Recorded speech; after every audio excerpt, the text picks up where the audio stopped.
নমস্কাৰ, এই মুহূৰ্তত আহি পৰিছে সন্ধিয়াৰ কেইবাটাও বিগ ব্ৰেকিং নিউজ। আজি হৈছে 9 মে দিন শনিবাৰ আৰু এনেবোৰ গুৰুত্বপূৰ্ণ খবৰসমূহ নিতৌ চাবলৈ চেনেলটো ছাবস্ক্ৰাইব কৰি ভিডিঅ'টোত এটা লাইক কৰি দিব। এই মুহূৰ্তত দিবলৈছোঁ আজি সন্ধিয়াৰ এটা খুবেই ডাঙৰ খবৰ। কেৱল ক্ষমতা লাগে বিজেপিক, ক'ৰবাত কৰ্তন ক'ৰবাত সংযোজন। এবাৰ 22খন ৰাজ্য এতিয়া বিজেপিৰ দখলত আছে। বিজেপিৰ কূট কৌশলেই হৈছে বিজেপিৰ সাৰথি। এবাৰ পশ্চিমবংগত নিৰ্বাচনৰ ফলাফল লাভ কৰাৰ পাছতেই সুখী হৈ পৰিছে বিজেপি। দিবলৈছোঁ আন এটা ব্ৰেকিং নিউজ। কি হ'ব তৃণমূল কংগ্ৰেছৰ ভৱিষ্যত?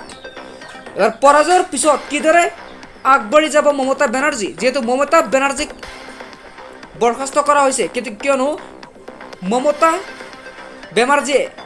বেনাৰ্জীয়ে ক্ষমতা হেৰুৱালেও সংগ্ৰাম নেৰে বুলি মন্তব্য কৰিছে। মমতা বেনাৰ্জীয়ে ক'লে, মই বৰখাস্ত হ'লেও, মই ক্ষমতাত নাথাকিলেও যিটো ৰাজপথৰ সংগ্ৰাম সেইটো অটুট ৰাখিম।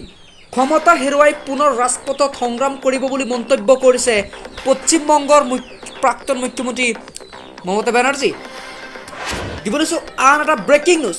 জল্পনা কল্পনাৰ ওৰ পেলাই পশ্চিমবংগৰ পৰৱৰ্তী মুখ্যমন্ত্ৰী হিচাপে ঘোষণা হ'ল শুভেন্দ্ৰ অধিকাৰীৰ নাম। এইবাৰ বিজেপি বিধায়িনী দলৰ বৈঠকত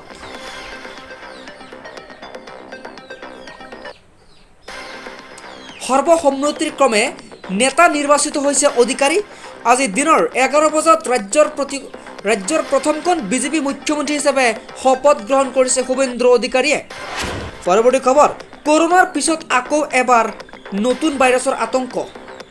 আটলাণ্টিক মহাসাগৰেদি লেটিন আমেৰিকাৰ পৰা ইউৰোপলৈ অহা এখন প্ৰমোদ জাহাজতে বৰ্তমানলৈ সীমাবদ্ধ নহয় ভাইৰাছৰ বিতৰণ।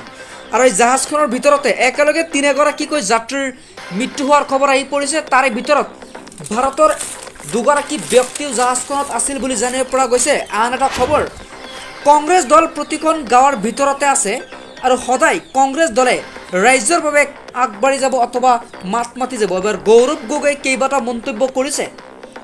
গৌৰৱ গগৈয়ে ক'লে, হয়, যোৱা কেইটা মাহত যেনেদৰে মাত মাতিব লাগিছিল কংগ্ৰেছে তেনেদৰে মাত মতা নাই।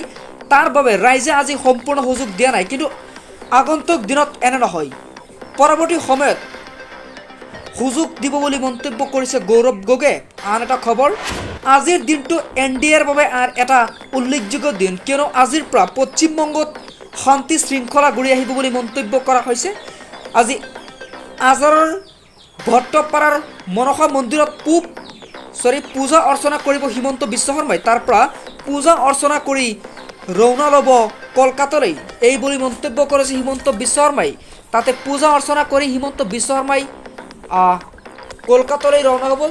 যিহেতু আজি লগতে এটা জনাইছোঁ এটা অতিকৈ গুৰুত্বপূৰ্ণ খবৰ, ছুপাৰষ্টাৰ বিজয় থালাপতিয়ে আজি গ্ৰহণ কৰিব শপত। যিহেতু দিনৰ 11 বজাত পোৱা আছিল শপত গ্ৰহণৰ কথা।